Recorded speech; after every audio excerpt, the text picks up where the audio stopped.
Hello, hello, hello, and welcome to this week's Expansive Podcast. And we have a very special episode for you. As you know, we don't really have guests on our pod, but we always make an exception for somebody that we look up to and somebody we appreciate and respect in their work. Before we introduce our guest today, just a quick check-in with my co-pilot, Erik. What's happening, my man? Hey, dude. Yeah, good on you, man. Where are you right now in the world? I just got into Cape Town. I got the first flight out of Dubai, and it was a touch and go scenario. Not very comfortable, even though the government is doing such an excellent job of keeping everybody informed and safe. The tension in the city is obviously exponential because of not knowing what's coming and what's happening. Also, Dubai hasn't been built with shelters, so there isn't exactly the Tel Aviv scenario where you can get into a shelter and be okay.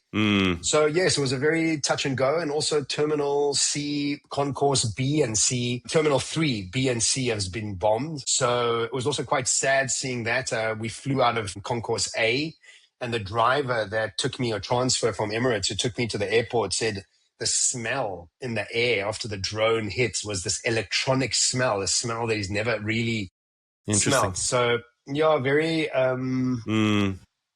strange week in many ways. So yeah, I'm in Cape Town now and I'm settled and taking a couple of days to defrag, eh? Good. Yeah. Glad that you're safe. Glad that we are on the pod again. You kind of take these things for granted, you know? I mean, like the world is changing so quickly around us. And often, like we've spoken about, it often feels like very distant, a lot of the change that we are experiencing. And then it doesn't take very long for it to very quickly hit you. And I guess we can think about that in many different layers, but like it often feels like it's happening over there. And then within a moment, like it's happening right here. Well, that was the realization, going from a headline to hearing the explosion and then seeing a drone fly past my building. It became very real, very quick. And the next thing I saw was a drone hit into a building in Bahrain. So yeah, there was a lot of that stuff going on. But either way, look, I think today's focus is not the war and not the escape from Dubai. And we'll do a whole pod on that. And I think it's important to unpack. But I wanted to start off and kick off our conversation with James because we don't have much time with him. And before I bring James on, I just want to let everybody know is James, I kind of hooked up with James online, I don't know, maybe 3-4 years ago. James Taylor is a keynote speaker and exceptionally busy keynote speaker.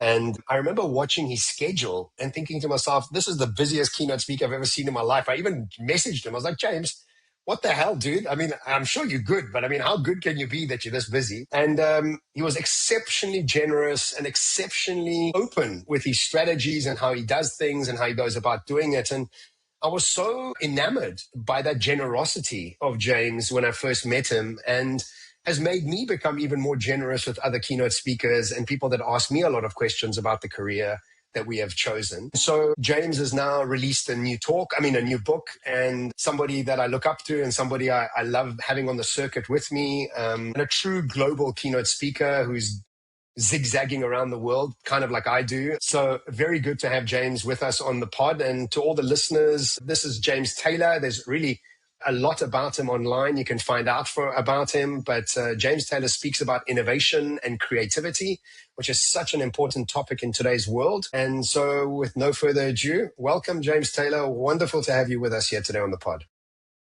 Well, John, Erik, it's a pleasure to be with you today. And I feel very honored to be one of the rare guests, the outsiders that you have on this show as well. So I'm looking forward to this conversation today. Yeah, good. Thank you. Who was last? Was Dan DePony our last guest on the show? That's right. Dan DePony was our last guest. Yes. Also somebody that we look up to and is doing really well and great things out there. And so, yeah, wonderful to have you here, James. James. Well, yeah. Sorry, the very first question is, do you own a dog? I don't. I have a cat. See, I couldn't do what I did if we need I owned a dog. Podcast, right? Yeah, unfortunately. Yeah. It's interesting. We have a home. I'm in Scotland today, in our home in Scotland, but we have a home in London as well. And one of our neighbours is Ricky Gervais, the comedian. And he is a huge supporter of dogs. Yeah. And what I love about it is we've gone to, my wife knows his partner Jane, and we go to some of his in progress shows as he's working up material for his things. And one of the things he does is he gives the money from that, and also a proportion of all his ticket sales to dog charities, like All Dogs Matter. Amazing. And I love that. I love when I see people that, people can't be bad if they have dogs and cats. I love that. So no, I'm not a dog person. I used to be a dog person. I used to have dogs, but now cats. It's difficult in our world to have dogs, especially with all the travel that we do. So it's definitely something I miss not having, is a dog. And I didn't know you were that close with Ricky Gervais. I'm a big fan. And obviously his love for dogs has connected us with him very much. And Erik and I are big dog lovers. But let's get stuck into your career and get stuck into really what you do and how you add value to the world in such a unique way.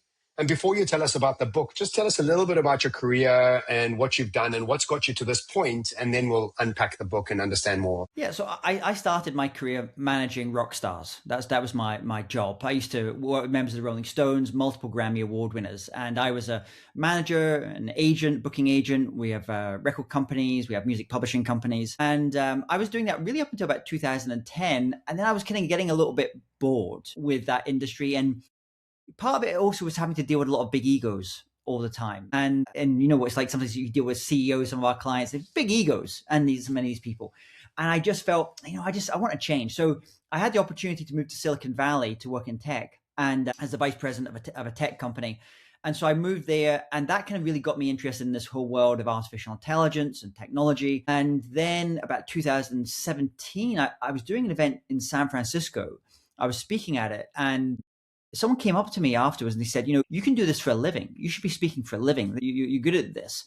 And I'm like, how does that work? I have no idea. Is that a thing? Can you do that? And then I kind of went online. There was a couple of people I checked out online. There was a guy called Frederick Harron, who's a good friend of mine, a brilliant speaker on creativity. And he talked about how to be a global keynote speaker, which is kind of the work that, John, I know you and I are doing, Erik, you're kind of on this journey as well. And then there was other people like Patrick Schwerdtfeger, who was a Bay Area speaker, who was more kind of a futurist type of speaker. So I was learning from all these people. And then I said, you know what, I'm going to be, kind of crazy on this. I'm not going to do it the usual way that you do it, which you give lots of free speeches and then you get paid to speak. No, I don't want to do that. That sounds like a lot of work. So I decided to interview 150 of the world's best professional keynote speakers, learn everything I could from them. I interviewed them, and then I kind of found like what worked for me, my business model, the lifestyle I wanted to have, the topics I spoke on. And then that allowed me to do it. And so today I give between like 50 to 100 keynotes a year, 25 plus countries. And so John, you and I, we're often at airports, maybe not the same time, but we're going through airport lounges at that point. And it's great. I love it. And I think you and I, we've only ever spoken at one event on the same day, together, which is in Saudi Arabia somewhere. Yeah, so it was on one day, I was on the first day, you were on the second day. Yeah, that's right. Eh? I mean, when people at an airport start greeting you and know you, then you know that you're spending a lot more time there than anybody else. And often I fly on a flight and I'm with the same crew coming back, and they're like, "Oh, you were on the flight with us?" I was like, "Yes," and that happens for both of us. And it's amazing because, James, you look so healthy and so vibrant, and people often think about all the travel making you tired. I don't know about you, but it energizes me. And I remind my clients I'm doing everything I love, and you're celebrated when you arrive. You're not going to do some presentation that nobody wants to hear from, like some sales thing, or people are celebrating. It's taken months to get you there. There's 1,000 emails that have gone back and forth. By the time you get there, the thing is so primed for your arrival that when you're there, people are so excited to see you, and obviously for your success and the way you deliver, people are even more excited for you to come back afterwards, and such an energizing process. And I know you're vegan as well and plant-based. So, I mean, you look fantastic and you look so fresh and crisp with all that travel. So congratulations. I'm probably not quite as kind of buff and fit as you are, John. I'm always very envious of you. I mean, I do the basics pretty well. Just in terms of diets, and that's a key part of that. In terms of managing energy levels, I try and avoid anything that I feel saps my energy, and so I try and find other people. I delegate things to other people as well. And I think the natural movement, we're constantly moving, we're constantly walking, traveling around, so that's great. And then the other thing, and this doesn't work for everyone, I know a lot of my friends, this does not work for them at all, but I get energy from other people. I get energy from having conversations at conferences, hearing other speakers, their ideas, and inspire me. And then most of the time, we're traveling, we're very lucky. We're traveling business class or first Business, class. yeah. So it's not that tough. Yeah. I hate to say it. I think they interviewed the guy who sold Instagram for $1 billion to Meta. And the guy said, are you unhappy because WhatsApp sold for $19 billion just a year after you? And he said, look, it's very, very difficult to be unhappy at the back of my jet. So no, I'm fine with my $1 billion. So it's kind of the same thing. It's like we are very comfortable. It is quite coddled. I think the sleep patterns might be a little bit disrupted from time to time. But yes, we are very lucky and privileged to be flying like that. And I think, I mean, probably both of you have got your little rituals in terms of how you, when you get into a place, a new city or a new country, about how you kind of acclimatize. Sometimes I'm usually in for such a short period of time, 24 hours into a place. I never get on their time zone. So I never have the time zone thing. But I have little things I tend to do, like when I get somewhere, or just I try and rest as much as possible, sleep as much as I possibly can, drink as much water as I possibly can. And then I have little things like the types of radio programs I listen to on my phone. I listen to like really boring history podcasts because I can fall asleep anywhere listeing to some of these really boring history podcasts. And although there's a really cool thing. I was watching something the other day about how you can. I remember years ago, people like Tim Ferriss talked about astral flying, and so there's been a whole bunch of research coming around recently about how you can seed your dreams before you go to sleep. And then actually, even when you're waking up, that period, rather than immediately jumping and picking up your phone, how you can seed things into your dreams and kind of go on. And I love that because I love using my visual side of my brain. And so, that's. Well, look, I mean, it's called the theta brain state. And in that theta brain state, what you get access to the blueprint of your reality. You're like in that space where you can almost dive deep into the software that's running your life while you're in that state. And in meditation, what you're trying to do, definitely the meditations I do from Dr. Joe, is that everything is about getting into that theta and then establishing the world that you want to live in.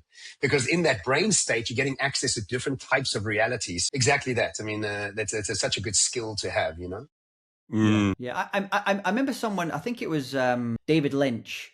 He was talking about transcendental meditation, and he said something about, our brain is this, the choppy waters often. And what we're trying to do is kind of go to those deeper levels. And often what happens is those ideas, because I talk about creativity, those ideas, they kind of bubble up right from the very bottom of there. Yes. And then gradually they're kind of going up, and you're trying to help them kind of go up to that level as well. And there's obviously different ways. Meditation's a great way of doing that. Some people use exercise or walking or other things that they do as well, just to kind of access that deep part of us. I love it when I do little exercises on stage with audiences where I kind of show them like 5 minutes how to tap into that deeper creative part of themselves. And I love, for me, it's a great feeling if I ask the audience at the start of the day, how many people of you consider yourselves to be creative? It's going to be 10, 20%. I ask that same question after I've done that, and it's 90%. Yeah. And I love that because I'm creating that transformation in the room. Yeah, well done. Einstein did something called slow motion multitasking, where he would work himself like fully into the papers that he was working on, and then put himself onto a rocking chair in front of the fireplace and stare at the fireplace and rock himself into a theta brain state, half awake, half asleep. And then he says a lot of information would download. And then he would get up again and then go for his next phase. So he was accessing brain states and brain waves because he started to understand them through the quantum field. And so his process was called slow motion multitasking, which is another way of saying obsession followed by stillness. Obsession followed by stillness. And in that process, what you're doing is you're in a beta brain state, low alpha theta. Beta brain state. And so you're constantly maneuvering between these two, and that gives you the activity of action-based thinking and stuff, and then the access to the genius. So the access points are always the same. Yeah. People like Nietzsche, they often talked about this idea that no good idea ever came from not going out walking. And I interviewed on my own podcast, on the Super Creativity podcast, I interviewed Dr. Joseph Gibelli from Oxford University recently. He's got a great book. It's called The Brain at Rest, or The Mind at Rest. And he talks about how when we're out walking or out in nature, how this allows us to access some different part of ourselves, how it increases levels of creativity, critical thinking skills. And one of the reasons, part of that is because of the colors, that greenery that you have around you that allows your brain to rest and that kind of theta state. But the other thing, which is really fascinating, is the chemicals that plants and trees give off to us. I think called phytoncides, I think is the term for them. And they kind of chill us out a little bit, and they allowed us to, and if you think about it, there was that brilliant work that was done a few years ago on the worldwide wood, that when a tree in one part of a field is sick, all the other trees like send things through the subsystem and to help that tree. And I think as humans, I think that's kind of part of what we do. We're you know, all three of us, we're going on stages and we're hopefully acting as that tree, that root system that's kind of sending stuff to everyone else to help them empowered, to make them feel better, to make them inspired, to make them think differently. Yeah, absolutely. You know, what we are doing is selling energy. You know, I always think like I've gone to the future, I've picked some fruits and I'm coming back to the audience to share my fruits. Like these are the fruits we're going to be eating. Let's prepare for these fruits. And I go back and I pick up some more fruits and I come back. And I think keeping our energy centered is so important for our audiences, you know, because you want to arrive with a full package of energy, not a dispersed energy. So that's great that we share that. Erik? Yeah, I was just thinking, you know, there's that story about James Cameron as well, who, when he was writing Avatar, he had 3 different desks set up. And each desk was a different project that he had to work on. And so every time it would shift his mind into a different state. And I think about it often, like even for my own creativity as well, is that it's great to be like in this environment, tapped in, like working with like, you know, AI, and like this is the work desk. But it feels like sometimes the thinking desk is actually like it's downstairs. And like that shifting in state is so crucially important. But I think for most people, the trap they fall into is that they are so habituated in their environment that habituation kills out creativity for them. And then, James, to your point, at some point I stopped thinking that I'm creative. And it's not that you're not creative, it's that you are so stuck in that rut, so like deeply grooved in the same way of thinking and the same way of doing, that of course you feel like you aren't creative. But it's because, to both of your points then, is that like you aren't actively thinking and intentionally thinking, how am I shifting state? How am I shifting environments to access different modes of thinking? And I think now with AI, like, I mean, it's a very interesting challenge. We all speak about AI in different ways, and we all pro AI, but we also realize that AI is, I think, long-term going to impact people's creativity if they aren't careful about how they think about using it. Yeah.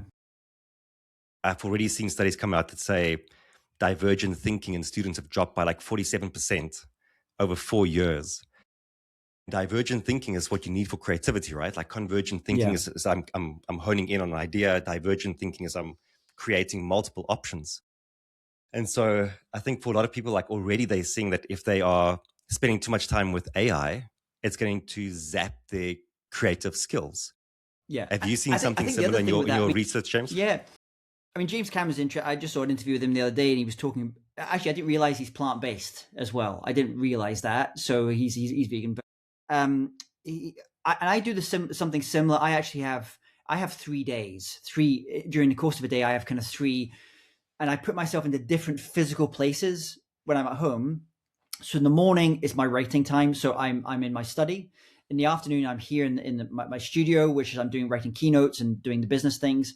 And in the evening, I go to a different place where I'm doing different type of work. And so I'm running 3 days each day, and I'm kind of using different places to move me from these different states. And I was in London on earlier this week on Monday, and I took a copy of my book into a restaurant that I love going into called I talk about it in the book. It's called Studio Gautier. And it's a plant-based restaurant in London, but they're very innovative. So they do like 3D planted steak, for example. They do vegan caviar. They do amazing things. And I was chatting to one of the chefs there, Alexis, and we were talking about this idea of a mise en place or mise en place. That a chef, when they're working at their station, they should have everything within arm's length of them. They should have the environment set up so it's optimal for them to work. And that's why I have these different spaces, because I'm doing different work in them. So like my mise en place here is very different from my mise en place in my study, but it's the same thing. It's hazardous. And on that note, you mentioned on the capacity to think. I mean, I see it in surgeons. I have a client called Medtronic. They make surgical machines for doing robotics surgery, essentially what they do. What they're noticing is that some of the surgeons' skill sets are becoming slightly atrophied through overuse of certain ways of AI. So I say it doesn't have to work that way. You can think about it in a slightly different way. So for example, I'm a big fan of something I talk about in the book, which is called creative abrasion. So that's often in the work, let's say you two, maybe you come from different perspectives, you think about things and you push each other in slightly different ways. You make each other think in slightly different ways. So the problem that I have with a lot of things like ChatGPT is as it comes out of the box, the way it's set up is to be very subservient toward you. That's a great idea. That's really good. That's it. I don't want that. I want someone to talk to me like a New York taxi driver. Yeah. Like push back on my stuff, because I'm going to throw out lots of ideas. I don't believe many of these ideas. I need something a foil to come back and say, is that really what you think? Or is this something else? So I think it's how we use these tools, because we're so early in on this. Yeah. It's how you set them up so they act as like that creative pair, that creative abrasion that you want. Look, I think these memes. Sorry, these memes on TikTok at the moment where it's like you've just gone through a divorce or you've just bombed, the supreme leader of a country, and then ChatGPT is talking to you and it goes, "You're right to feel that way," and then it goes to this like entire like ChatGPT like monologue of. Yes, like that's the perfect thing to do. Of course, you're going to feel like this. However, but it's the funniest thing to watch it, that ChatGPT speak. The training data, and also having lived in the Bay Area as well. This is a product of a Bay Area mindset. It's a certain way of looking at the world and thinking about the world. And what I actually like about places like the UAE we were speaking about earlier, or Saudi or other places, they're actually building their own sovereign AI, their own models, which reflect slightly more culturally how those places think. That's right.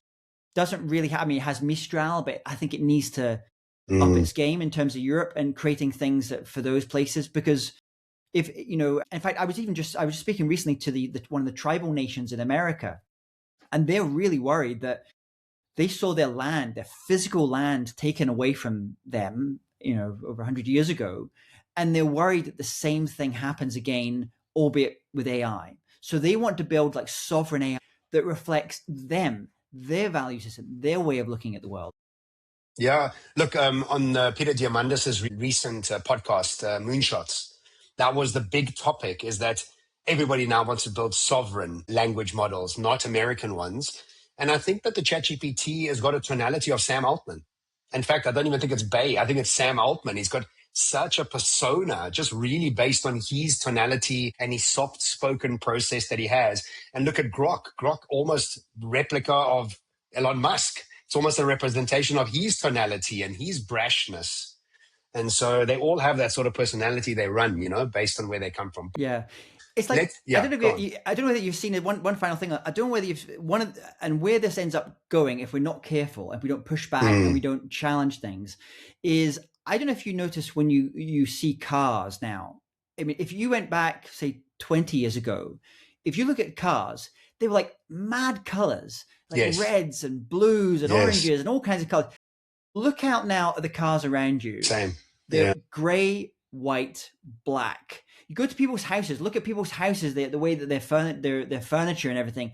It's gray. It's quiet luxury is the kind of the style of it, but it's a bit boring, and we don't want boring. It's called the Instagramization of the world. I was watching a little documentary on why do all coffee shops look the same around the world. It's because we're all getting inspired by the same things. I remember when I was younger and I used to travel overseas, I was always interested in what the men's fashion was and what the hairstyles were in those cities. Now it's all exactly the same, and it's access to the same data points.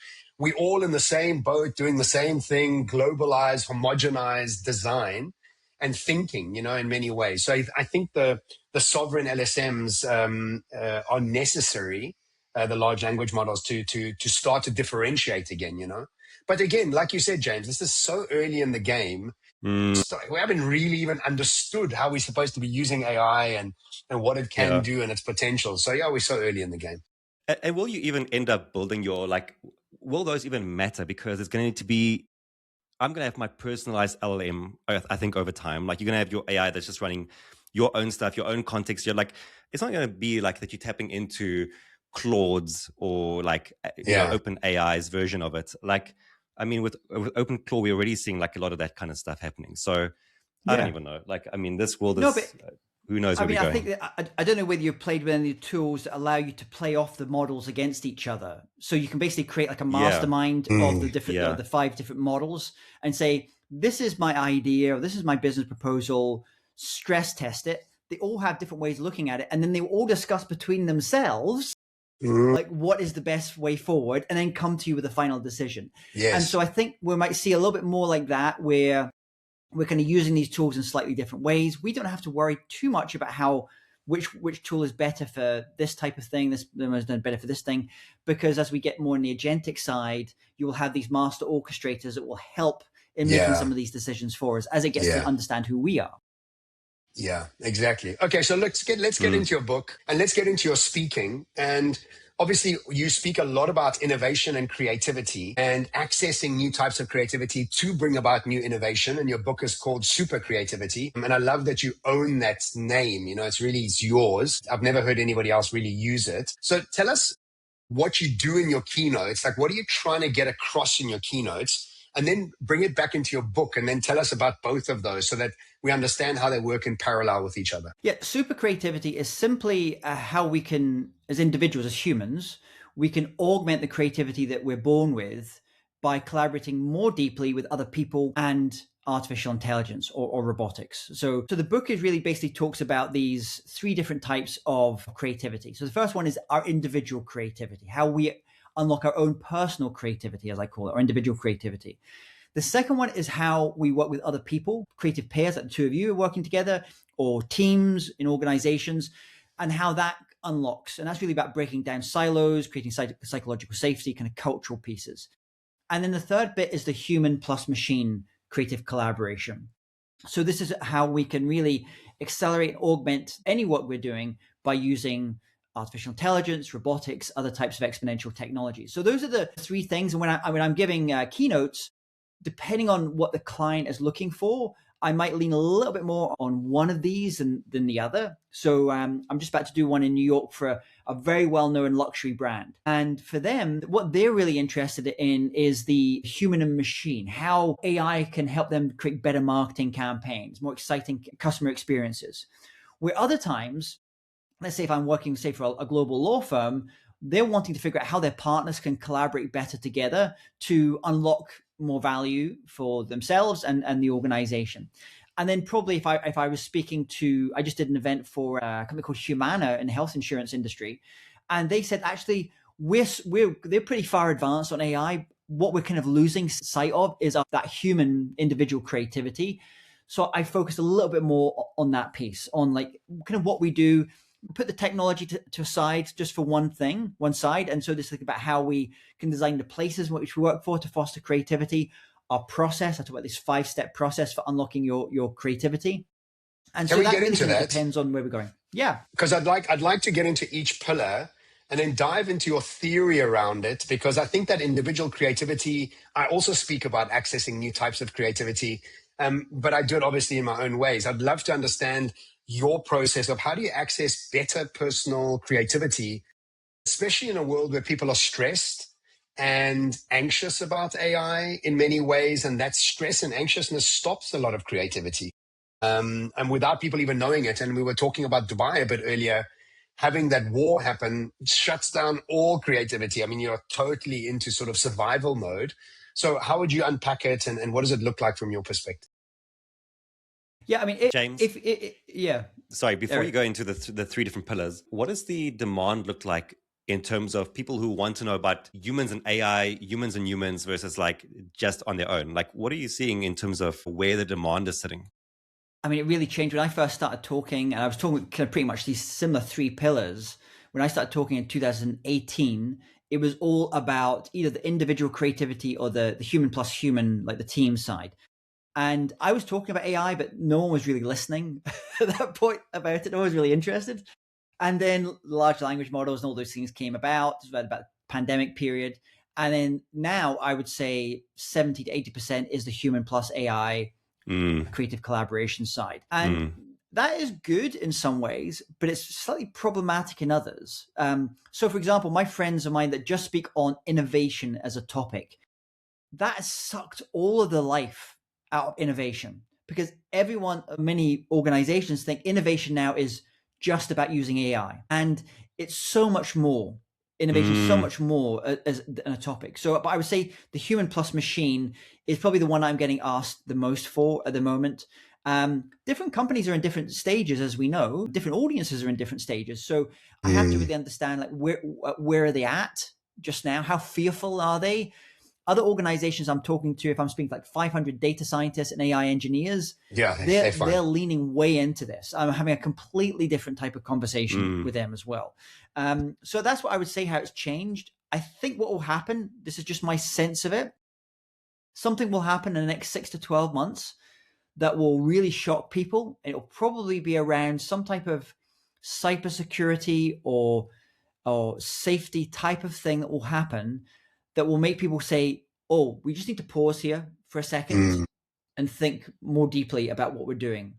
And I don't know what it's going to be. It could be in bioterrorism. That could be one area that it could potentially happen in. But I don't think we're there yet. And so I'm thinking just now about when we kind of come down off of this little peak we're in just now about AI, where is it going to go next? Where is the conversation going to go next? Interesting. Because people aren't really talking about, I actually have a whole keynote program around ethical AI. No one buys it. No one wants it just now. I can't sell it. Because the people are just not at that stage. No, but I've seen you and your missus also do ethical futurist, right? And I also don't think anybody wants to hire anybody who's going to come tell them how to be ethical, right? I mean, that must be a tough sell. How do you find? Well, yeah, it's funny, really. I mean, we just did 3 events last year. Okay. And they were all for organizations where they were already ethical. You look at I mean, I can't see who the client was, but it was a big accounting firm.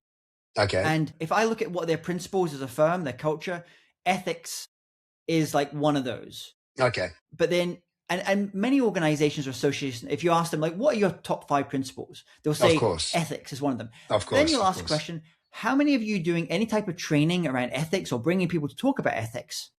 Zero. Because it feels like a heavy topic. And yes. I understand that as well. And we try and not make it heavy. We make it engaging and entertaining and everything as well. Yeah. But I think we just need to go through that stage. Pain. And that's fine. That's okay. You have to match the market. But kind of going into the question that you had, John, was about the first part, which is the individual side, that kind of creative process. Yes. So I talk about these kind of 5 steps or stages of the creative process. The first one is essentially the preparation stage. This from the outside doesn't look very creative. This is simply, let's say when we're the 3 of us, we're preparing to give a keynote.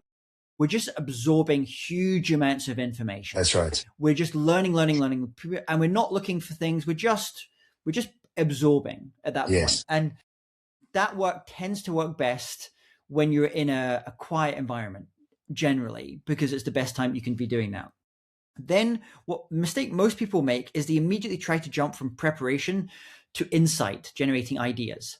But there's this little bit that needs to go before that, which is incubation. What I do is if I'm working on a project, I will do all the research and then I'll just put it in a drawer for a few days or a few weeks, and I'll go and do something else, because my brain is going to work on that in the background. And if you look at things like West Point Military School, they actually have a technique they call it preloading, where about 2 hours before you go to sleep at night, you ask yourself intentionally a question. What is the one thing I can do to do this? How can I do this?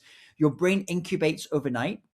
And in the morning, what's going on is your brain is fuzzy, it's unwound. You're open to unconventional thoughts. So alpha waves are rippling through your brain, directing your attention inwards to remote associations that emanate from the right hemisphere. Also, that part of the brain that says that's a stupid idea, that hasn't woken up yet, which is why we often get those kind of really good ideas in the morning for ourselves. So there's things you can do to really kind of set up that insight. We have the insight. That's great. We all get loads of ideas.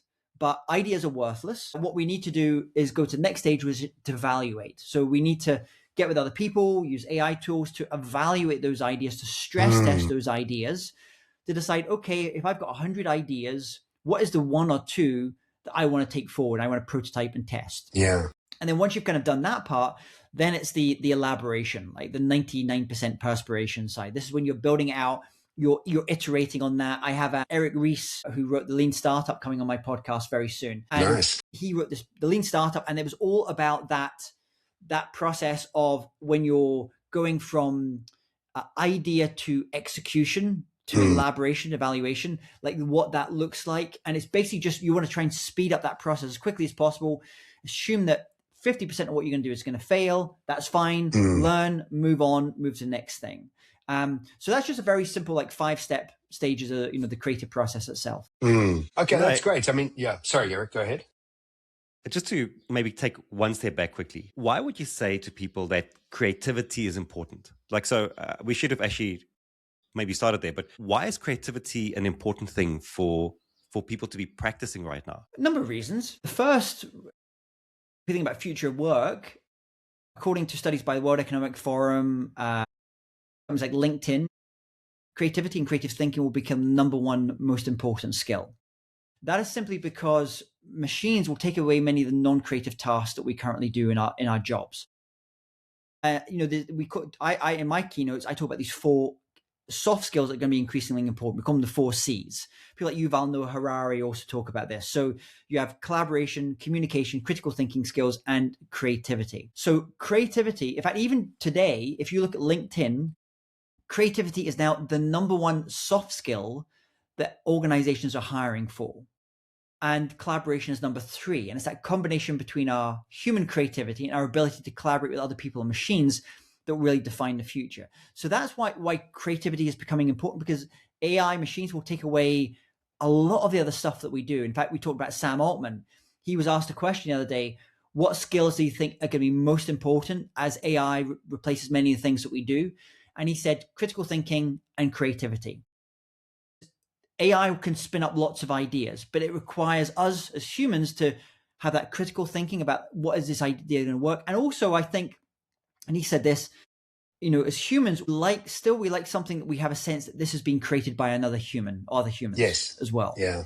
Yeah. That's funny because I call it opinion and taste. And opinion and taste has been created by critical thinking and creativity. So in order to be able to have a clear opinion, and I think that's what people will hire us for in the future, is what is your opinion and what is the taste that you bring to this direction? And it needs to happen behind the scenes in exactly the way you've described, is connecting with yourself, creating that mass amount of data, evaluating it and bringing it to the table to try and help our clients. So yes, I think it's in different ways. I listened to a guy called Dan Coe, and he talks a lot about the sort of generalist space moving into the future requires very different skills. And obviously creativity and accessing new types of thinking is such a big part of it. Yeah. And if you think about it, let's before we started recording, we were talking about a concept which I think I'm part of a mastermind that kind of explores this topic as well with other AI experts and different thought leaders. And it's called the $1 billion one-person business. And, this is something that was predicted a few years ago. No one ever thought it would happen. And it just happened last month. The first one-person $1 billion business. Yeah. A guy created a business, Maltbot, Claudebot, just going through different names, created it in 4 months, built it in 4 months, and he sold it for estimated $10 billion, $1 billion in cash, $9 billion in stock to OpenAI. Wow. Think about that. That means any of us with our creativity can create a business worth over $1 billion. That is mind-blowing. I mean, what an incredible time in history. And that is going to change fundamentally productivity. It's going to change wealth. Everyone, I think a lot of the issues that we're seeing in the world today essentially is caused by an older generation that is slowly dying off and not going gently into the night. Yeah. They are raging in these final months and years. Yeah. And ideas come from old ideas being buried. Yes. And we have to bury old things and old ways of thinking. And at the moment, we have this very zero-sum game way of looking at the world. There's a I remember years ago, you mentioned Peter Diamandis, he wrote a book called Abundance. And there's such a lack of thinking about abundance at the moment. And I think if, we're seeing in terms of the progress that's going on around sciences, energy creation, all this amazing stuff. Yet politicians often are still in this little thing. This is the pie. The pie is only ever going to be this size. Yeah. We can maybe grab a little bit of someone else's pie, but that's all we can. That's totally the wrong way of thinking about things. Yeah. Yeah. If I had to make the case for creativity right now, I'd say that most professionals are in careers that don't demand creativity. It demands that you do the same thing you've done before, and that you focus on optimization of that thing. But all of a sudden, you've been handed magic, and magic comes in the form of Nano Banana that can create any image you can think of. It comes in the form of Claude Code that can spin up a website for you. It comes in the form of Lovable that can build your app. And the only limit to what you can build is your imagination. But the problem is that I give you these tools and you don't know what to do with them. Partly, you are thinking, well, it's technical, like I don't know how to use the tool. That's actually the smallest part of it, because I can teach you how to do it. And actually, these tools are so good that you can just tell it what to do. So you don't even need to figure out the how-tos. What you need to figure out is, what are you going to build? And the moment I put that in front of you, you're like, I don't know what I'm going to build, because I haven't practiced creative thinking. And I'm finding that for myself, that as I'm playing with these tools more and more and more, I'm starting to wake up in the morning and go, oh, but I can just build this thing. Like this morning, I woke up and I was like, oh, but I can just build this thing. And like before, I wasn't thinking down that path.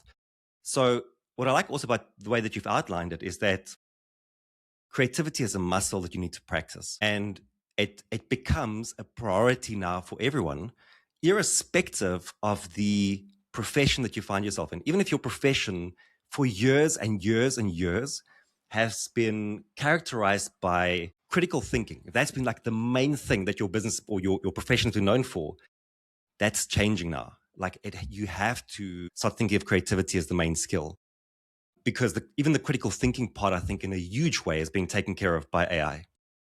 I've been building people like I remember seeing people. Seth Godin, remember talking about this years ago, where he gave himself a task of every day coming up with 10 ideas, 10 new ideas every day. What you're doing is usually the first 2 or 3 ideas are pretty simple to come up with every day. Like, oh, I've seen this thing, I can solve this problem. But when you kind of get that 5th, 6th, 7th, 8th, 10th idea, you're kind of pushing your mind to a slightly different place. So I think this is a really very interesting time just now. As you say, it does kind of come back to that. For many people in their jobs, their job isn't that creative. The work that they're doing hasn't really changed for 20 Quite years. repetitive. That role, very repetitive, very boring. A lot of that's going away, and there's going to cause huge seismic changes in that as well. And also, I think the other thing that will start to separate in some economies is the idea between a job and money, and those things start to separate out a little bit, and they'll diverge. In fact, I saw a stat. I know, John, I know you've spoken there before, the Institute of the Future in Dubai, that amazing building. And they did a report a few months ago, which said that they believe that in 10 years' time, 85% of children will do jobs that haven't even been invented yet. That is incredible. When you start thinking about that, then you kind of go, well, how do I prepare? How do I prepare my children for this time that we're going into as well? And so I would say lean into their playfulness, lean into their creativity, because they will be the source of that growth. Yeah, I mean, you said 85% of children, 85% of the human population. Yes, the children, but even us. I mean, we'll be having to do similar jobs than they're doing, because that's how we're going to be adding value to the world, right? Yeah. I mean, when you think about it, what we do when we go on stage is our job is to. You talked about taste, opinion. I would kind of maybe relate it to creating a transformation in the room. People come into that room with thinking about things in one way, and they leave thinking about it in a completely different way. Because if we're not doing that, if we're not kind of getting that opinion, changing that mind, creating that transformation, then we're just entertainers. There's no point, really.